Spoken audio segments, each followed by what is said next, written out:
ధర్మో రక్షతి రక్షిత అని పెద్దలు చెప్పేవాళ్ళు. అంటే ధర్మాన్ని నువ్వు రక్షిస్తే నిన్ను ధర్మం రక్షిస్తుంది. ఇదే పాయింట్ తోటి అఖండ 2 సినిమా అయితే రిలీజ్ కావడం జరిగింది. ఇంతకు ముందే చూసొచ్చిన నాకైతే చాలా చాలా చాలా బాగా నచ్చింది. ముఖ్యంగా ఇందులో నాకు బాగా నచ్చిన సీన్స్ ఏంటంటే ఇంటర్వెల్ తర్వాత హనుమంతుడి ఫైట్ ఒకటి ఉంటది, మస్తు అనిపిస్తుంది నాకైతే.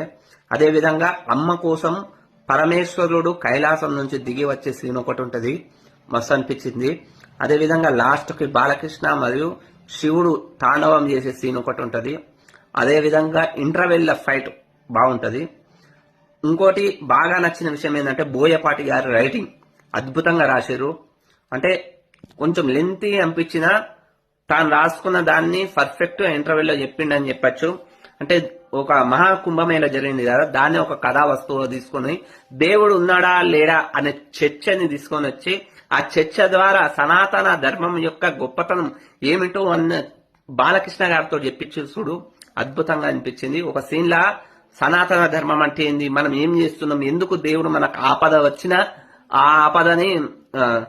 ఆపద వచ్చిన దేవుడు ఎందుకు రక్షిస్తలేడని బాలకృష్ణ గారు చెప్తారు, హైలైట్ అనిపించింది. అదే విధంగా గంజాయి కొట్టే యువతకి ఒక సందేశం ఇచ్చే సీన్ ఇంటర్వ్యూ కంటే ముందడ ఫస్ట్ హాఫ్ లో ఉంటది, అది కూడా మస్తు అనిపించింది. బాలకృష్ణ గారి నటన గురించి మన చెప్పే అంత స్థాయి కూడా కాదు, చించేసిరని చెప్పొచ్చు. అదే విధంగా ఎస్ఎస్ తమన్ తన మ్యూజిక్ తోటి సినిమాని మరో లెవెల్ కి తీసుకువేయండి అని చెప్పొచ్చు, బ్యాక్గ్రౌండ్ మ్యూజిక్ తోటి.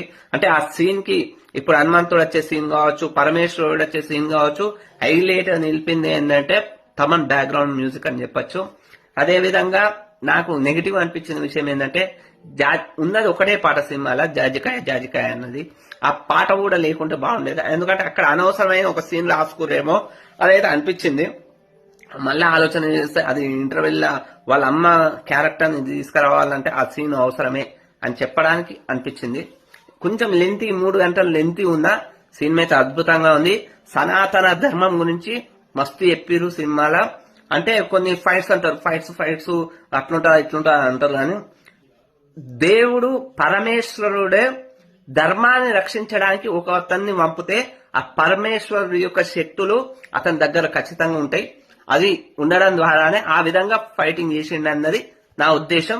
సినిమా అయితే అద్భుతంగా ఉంది ఫ్రెండ్స్, మీరు కూడా ఖచ్చితంగా థియేటర్లో మిస్ కాకండి. మన సనాతన ధర్మం గురించి చాలా బాగా చూపించారు. ముఖ్యంగా హనుమంతుని సీన్ కావచ్చు, పరమేశ్వరుడు వచ్చే సీన్ కావచ్చు, మీరు కూడా ఎంజాయ్ చేస్తారని నా యొక్క అంచనా. నా వీడియో నచ్చితే లైక్ చేయండి, నన్ను ఫాలో చేయండి. ఉదయ్ జేజీసీ యూట్యూబ్ ఛానల్ ని సబ్స్క్రైబ్ చేసుకోండి. Thank you.